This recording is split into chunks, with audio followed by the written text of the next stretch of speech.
VVVF 전동 차량 역행 불능 및 공기 누설 시의 조치에 대해 살펴보겠습니다.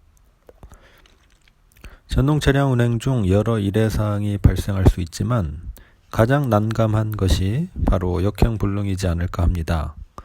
따라서 역행 불능 시 조치 방법에 대해 개념을 갖고 있다면 당황하지 않고 적절한 대응을 할 수 있을 것입니다. 역행 불능에 대한 조치가 불가능하다면 구원 요구를 할 수밖에 없습니다.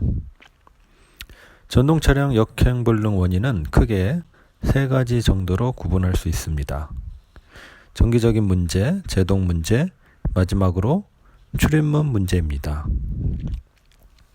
하지만 기관사 입장에서 살펴본다면 현상 위주로 원인을 분류하는 것이 조금 더 피부에 와 닿을 것 같습니다. 감각기관을 통해 살펴보면 시각, 청각, 후각 등으로 나눌 수 있습니다. 후각은 전기회로 타는 냄새 등이 있겠지만 비중은 적은 편이라 제외하기로 하겠습니다. 첫 번째로 시각적인 인지를 도와주는 기기는 모니터, 공기압력계, 제어반 각종 표시 램프 등이 있습니다. 각종 표시 램프에는 가선 전원등이나 MCB 오프 등 또는 폴트 등 따위가 있습니다. 물론 전도 주시를 통한 외부 요인 파악은 기본입니다. 그 중에 가장 중요한 것은 모니터가 되겠습니다. 고장 화면, 출고 화면 등을 통해 세부적인 원인 파악이 가능하기 때문입니다. 단전으로 인한 에너지 공급 불능인지 아니면 제동 계통의 방해로 인한 역행 불능인지도 대부분 모니터 화면을 통해 인식이 가능합니다. 두 번째로 청각적인 인지를 활용하는 방법은 차단기 떨어지는 소리나 각종 경고음이 되겠습니다.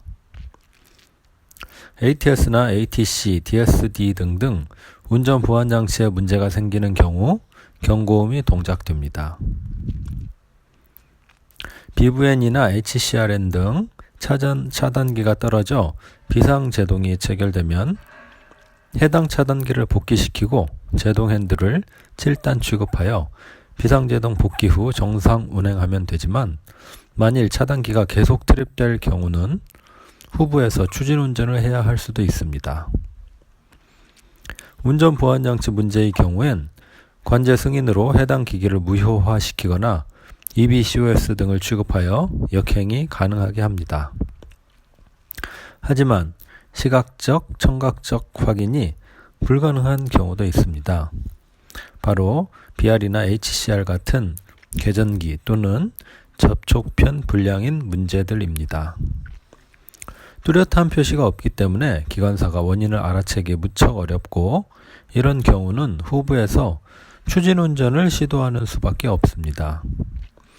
모니터에 비상, 주차, 정차 제동 등이 표시되지 않고 각종 차단기들도 트립된 게 없는데 역행이 안 된다면 BR이나 HCR 불량을 의심하여 추진운전한다라고 여기시면 되겠습니다. 역행 불능 가운데 가장 까다로운 것으로 생각되는 공기 누설 시 조치를 살펴보는 것으로 마무리하겠습니다. 구형차와 신형차에 약간의 차이점이 있습니다. 먼저 구형차입니다. 운행 중 외부 물체와 충돌하게 되는 경우는 보통 운전실 전면 부위 공기 배관에 손상이 생깁니다. 하지만 교행하는 열차의 자갈이 튄다든지 연결 부위 불량, 배관 부식 등으로 운전 방향과 상관없이 주공기가 누설되는 경우도 있습니다. 일단 주공기가 누설되어 비상제동이 체결되는 경우는 특별한 경고음 없이 모니터에 비상제동 동작이라는 자막만 현시되므로 기관사에게 당혹감을 주게 됩니다. 비상제동이 체결되는 이유는 여러 가지이기 때문인데 이처럼 운행 중 아무 소리가 없이 비상제동이 체결되는 경우는 차장변 동작이나 주공기압 저하를 의심하면 됩니다. 좀 더 확실하게 구분하는 방법은 공기압력계의 주공기압 바늘 상태를 살펴보는 것입니다. 흑색 바늘은 제동통, 적색 바늘은 주공기통의 압력을 표시하는데 주공기통 압력이 7kg 이하로 계속 떨어진다면 편성 어느 한 곳에서 공기가 누설되는지를 의심할 수 있습니다. 공기압축기 문제일 수도 있지만 편성당 3개의 공기압축기가 있기 때문에 모든 공기압축기가 정지하는 경우는 확률상 희박함으로 제외하겠습니다. 사실 주공기압이 떨어지는 걸 본다는 건 기관사에게 끔찍한 일입니다.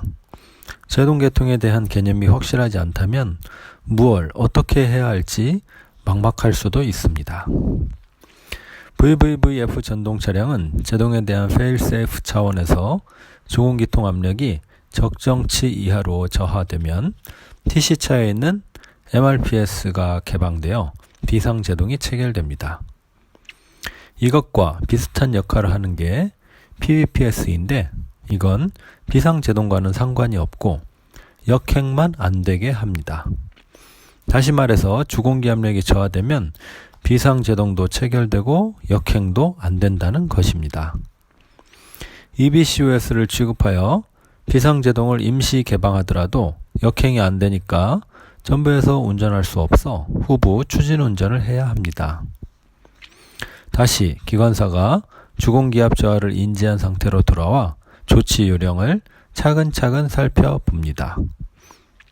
우울한 마음을 가다듬고 일단 관제실과 차장에게 상황 통보를 먼저 해야겠지요. 이후 제동 핸들을 취거하여 운전실에 두고 마스콘 키와 출입문 키는 역시 취거하여 휴대합니다.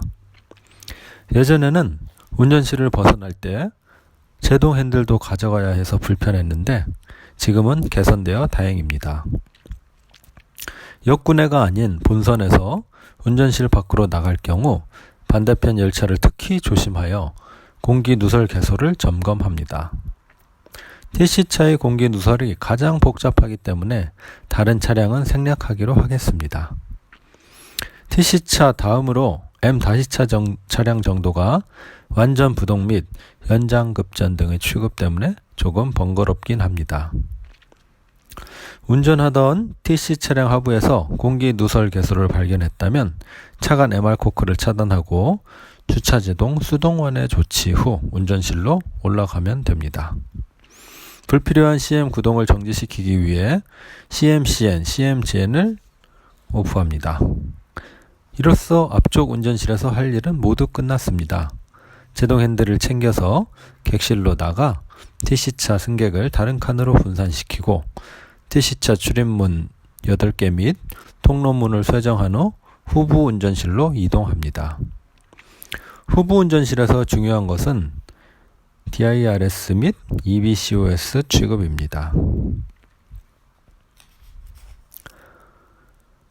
구형 차량은 공기압력으로 출입문이 동작하기 때문에 주공기 누설된 차량의 출입문은 압력 부족으로 밀착이 안 되어 전기접점 회로 구성이 안 되고 후부 TC차의 MRPS 차단으로 비상제동 동작 상태이기 때문입니다. 추진운전이므로 당연히 관제의 승인을 받고 운전보안장치 무효화와 차장과의 협의로 25km 이하 추진운전하면 되겠습니다.